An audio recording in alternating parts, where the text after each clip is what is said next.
Hello, my friends, and welcome back. Thank you very much for being with me again today. A lot of important developments in the war in Ukraine. The first one, the Russians liberated one of the most important, according to them, city in Donbass, and that is Kurakhovo. I will show you maps. The Russians then also claim that Zaporozhye nuclear power plant was attacked overnight by some drones. Whose drones, what drones, where drones? We're going to find out, according to the Russians.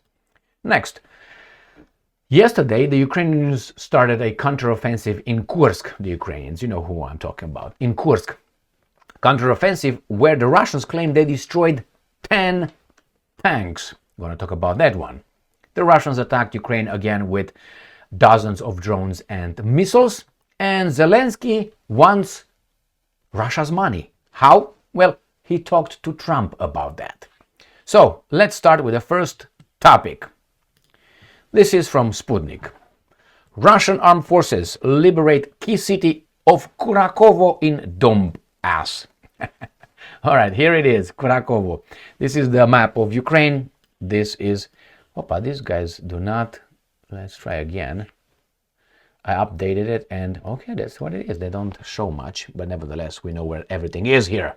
So this is Donetsk People Republic or Donetsk Oblast, and here is towards Pokrovsk.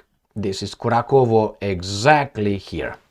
The Russians claim they conquered this area. I hope the Ukrainians had time to retreat, even though the Russians were closing this little encirclement here. So Kurakhovo is gone. Here it is, where my strong hand is. The Ukrainian army lost 80% of its military personnel in the city of Kurakhovo. 80%. The liberation of the city provides the Russian armed forces with the operational freedom that will boost its pace in liberating the territory of the Donetsk People's Republic. And I'm quoting, during active offensive operations, units of the Yug military group have completely liberated the city of Kurakhovo, the largest settlement in the southwestern part of the Donbass. The settlement read, after capturing Kurakhovo, Russian forces have gained operational freedom. This will allow for an increased pace in liberating the territory of the Donetsk People's Republic. So they claim that with the fall of this thing here, they would reach this border. This is the border of,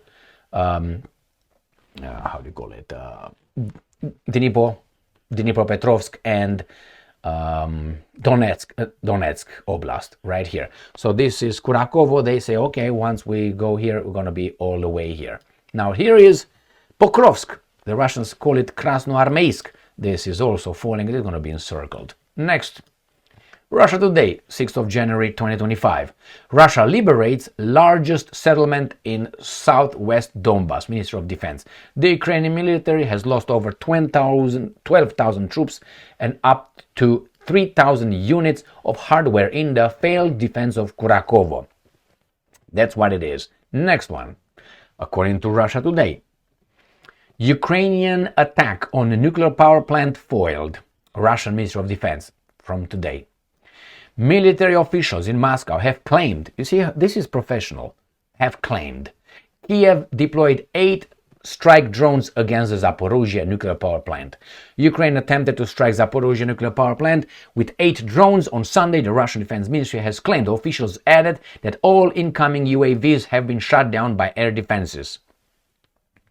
In a statement on Monday, the ministry accused the Ukrainian military of continuously attempting to cause an, I'm quoting, industrial disaster at the Zaporozhye nuclear power plant, which is located in a Russian-controlled part of the eponymous region. On January 5, the Ukrainian armed forces undertook yet another attempt to attack the facility with 8 fixed-wing unmanned aerial strike vehicles, the message detailed. All right, where is that located? All right, so from Kurakhovo here, we're going to go to the Dnieper River. This used to be here a reservoir of the Dnieper, but since the Russians, according to Zelensky, and we believe the big liar, in the Novakakhovka Dam was destroyed, there this is empty. I mean, not empty, just a river flowing. This is it by Energodar or Enerhodar. This is the power plant. It's just remember, the river just pee, going like this. Is not this mass of water anymore. Nevertheless, this is where the Ukrainians, according to the Russians, tried to attack with what? 8 UAVs. Now here is in Zaporozhye Oblast. This is Zaporozhye Oblast next to Dnipropetrovsk. Let's see what these guys are claiming. So that's what? 8. Now what do you think will happen if they would hit it? Right? I think it's functional. The nuclear power plant. Should the Russians do that? Well, when you are winning, you don't really have to go that slow. When you're losing, on the other hand, you have nothing to lose, so you try everything else. So just by saying that, it's possible, or let's say the reality goes towards the Russians than to the other ones that will try to deny. Every time these guys made articles regarding Zaporozhye nuclear power plant was under attack by the Russians, but somehow the Russians controlled it. They took over in, I think, on the 6th of March, 2022. So about 10 days after the unprovoked invasion, they took over it, the Russians. So since then, the Russians controlled Zaporozhye nuclear power plant. And since then, somehow the Russians were hitting their own power plant. It was not the Ukrainians. Remember, all this time. And the baboons were like, yeah man, Russians, stop attacking your own power plant. All right, let's go to the next topic. Let's see how the Russians claim that 10 Ukrainian tanks destroyed in Kursk Region. Russian Minister of Defense. Kiev's latest advance into the country has been stopped, they say. Russian forces have crushed Kiev's latest attempt to expand its military foothold in the Kursk region, destroying 10 Ukrainian tanks along with several other armored vehicles in a counteroffensive. And this is a statement continued to rout the Ukrainian armed forces formations in the Kursk region. So they destroy them, my friends. This is what they say. In the past 24 hours, the Ukrainian military has lost a total of 485 troops, 10 tanks, 7 infantry fighting vehicles, 5 armored personal carriers, an artillery gun, an electronic warfare system, and multiple other vehicles in Kursk region, the statement reads. All right, let's see where that is. Correct? Correct. So this is exactly in this area where NATO, through Ukraine, tried to invade and successfully invaded Russia in here. But they say the counteroffensive was stopped and the Russians are liberating their territory. Next, Ukraine from today, the 6th of January 2025. Defense forces shut down 79 Shaheds, 2 Kh-59 missiles. The Ukrainian Defense Forces shot down 2 Russian Kh-59 guided missiles and 79 drones, and the evidence is provided right here. Okay? A big liar right here. Starting at 1800s, which is 6 o'clock p.m. on Sunday, January 5, the Russians attacked Ukraine with 2 Kh-59 guided missiles from the south and 128 Shahed-type attack UAVs and various types of imitators from the directions of Bryansk, Milerovo, Orel, Kursk, and Primorsko-Akhtarsk. I'm going to show you where all these guys are located. Ram pam pam, we go here by Kursk, and the Russians attacked from here. Bryansk, this is Ukraine, all right, let's make it like, zoom in, can we do this? No? Okay.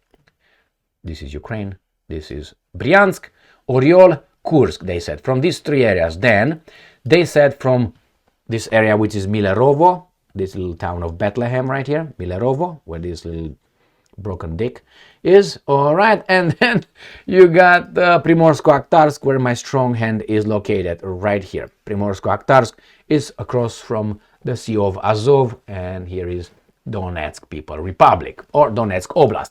So we have the southeast, we have from east, and we have from northeast and north. Boom. Let's see.